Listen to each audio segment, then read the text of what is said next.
What's up, guys? In today's video, I want to talk about the top 5 most fun movesets in Pokemon Unite. So Pokemon movesets that are insanely fun to play, insanely addicting, and obviously also talk about what builds they are. I will give you the hate items and just why I think those, moves or those builds in Pokemon are so fun to play. Of course, there's a lot of them. I think Unite has amazing designs when it comes to how fun a Pokemon is.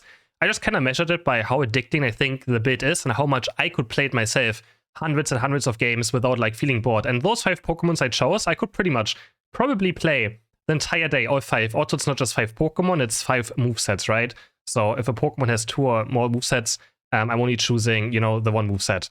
Let me know in the comments what you think is your top 5. I'm actually kind of curious to see what your guys' top 5 would look like. Before we continue, today's video is sponsored by Final Fantasy XIV Online, a massive online multiplayer game that has incredible amounts of content ready for you to explore. You can right now download and play Final Fantasy XIV Online with a free trial until level 16 with unlimited game time. The game offers a rich story, incredible gameplay with dungeons, trials, raiding, and so much more. Ranging from all difficulties, you can either take it very easy and chill, or challenge yourself depending on what you enjoy more. The main story scenario dungeons also allow you to play with NPCs without the need for matchmaking, which even further allows you to play at your own pace. One of the best features Final Fantasy XIV Online has to offer is that you can play every single class with just one single character. You can just easily switch depending on what class you want to try out next by just switching the weapons.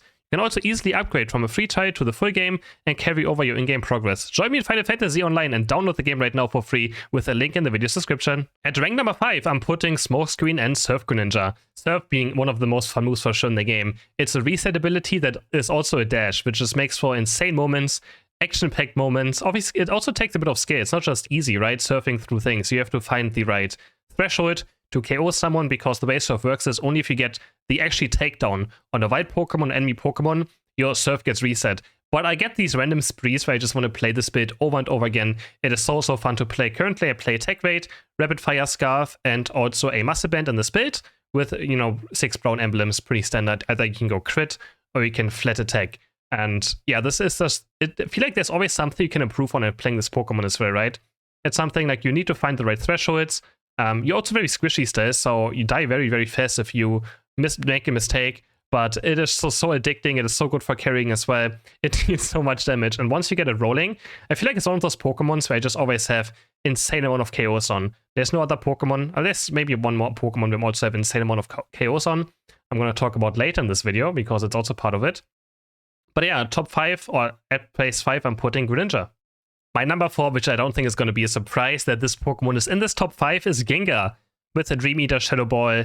Again, I don't think this is a surprise. Another reset mechanic, right? Dream Eater resets after getting a takedown, and it's also not really just something easy to play. I think all builds on this list actually are quite difficult builds, which makes them so much more fun as well, because you feel like you can always improve on something. And that's what's fun, I think, about playing a Pokemon as well. Becoming better, realizing, oh, there's so much more I can do in this Pokemon to become really, really good at hitting every single skill shot. Again, as you can see, you can also miss them quite easily, right? It's not just you press a button and everything dies. You still have to hit your skill shots. But when you get those chain resets in and you jump from one target to the next target in a team fight, nothing beats it. I can also just play Gengar, I think, all day. Dream Eater Shadow Ball, you KO one, you jump towards the next person. I pretty much aim all moves as well. For the build, I still play triple glasses, and I play full special attack emblems. Very, very normal. Gengar Pokemon I can really just only recommend. At number 3, I feel like this build has to be on a list of most fun movesets. Some argue it could even be the most fun moveset. I think there's 2 more that are a bit more fun, and that is Extreme Speed Bone Rush Lucario, right?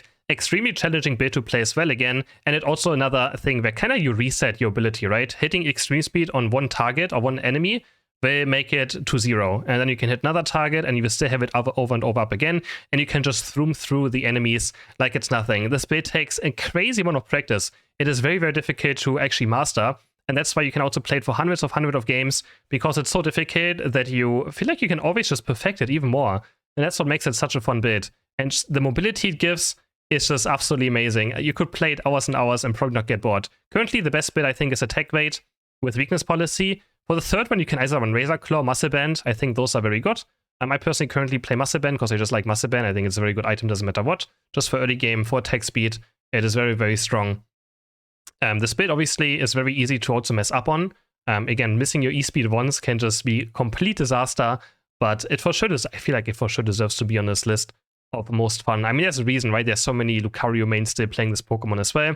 and especially playing this build. And when you watch those Lucario mains play this Pokemon, you're always like, wow, this looks so incredible. I wish I could also do it. And they just chain their E-speed so well. There's so many combos you can also learn in this Pokemon. So yeah, I think a very deserved third place. On number 2, I'm putting Jump Kick and Drip Kick Dorio. I also just posted a video a few days ago calling this, I mean, one of the most addicting builds to play. I've been currently very, very addicted to playing this move set. I literally can't stop playing this combination. It's so incredibly fun. It has so many resets, so much mobility, Dojo in general. Just one of the most fun Pokemon ever released. Of course, it feels very unfair sometimes to play against, but doesn't matter what, the Pokemon feels very smooth to play, even though it has kind of weird controls once you get used to it. Again, also very difficult Pokemon to learn. All the Pokemon on this list are actually quite difficult to master, and I think that just makes them so amazing, and Dojo again is one of them as well. Jump Kick Drill Peck, I'm currently playing a sort of cooldown reduction build with 7 black emblems, energy amplifier, and otherwise attack bed and razor claw. I can really only recommend this build. It is so fun.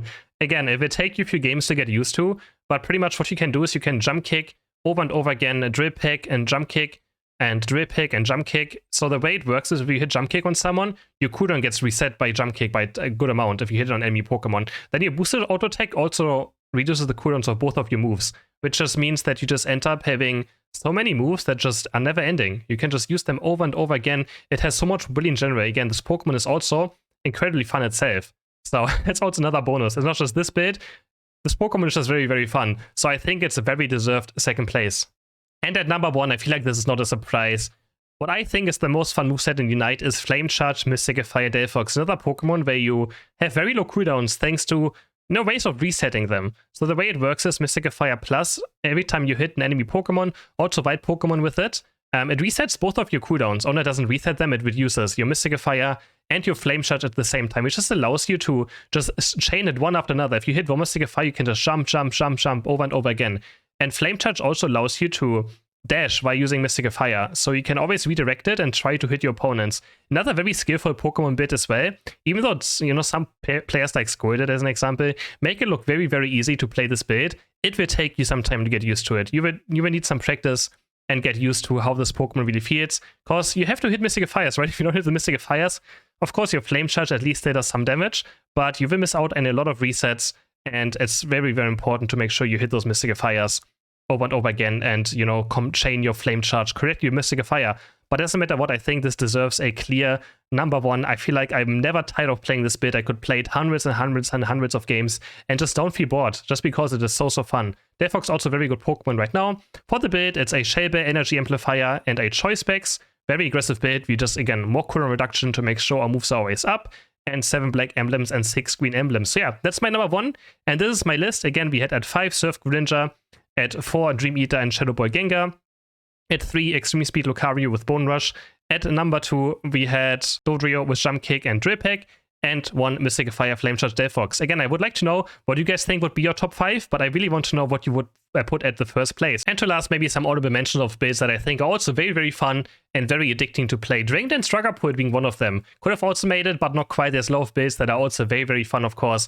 Water Sport Blasters I think is incredibly fun to play. Solar Beam Venusaur, we have a Mew, right? Mew is also just such a fun Pokemon. Amazing design. Of course, a bit strong, but doesn't matter what. Gardevoir, like playing Gardevoir feels so fun. Doesn't matter if you play Future Sight or Psyshock, even though it's also quite difficult. It takes a lot of skill to learn. It is very, very fun. Spirit Checker Decidueye, just having sniping abilities is always just very, very incredible, right? And there's so many more that are just, I could play Absol, another good example, right? Absol used to be one of my mains. I used to just play so much Absol. It's still my second or third most played Pokemon.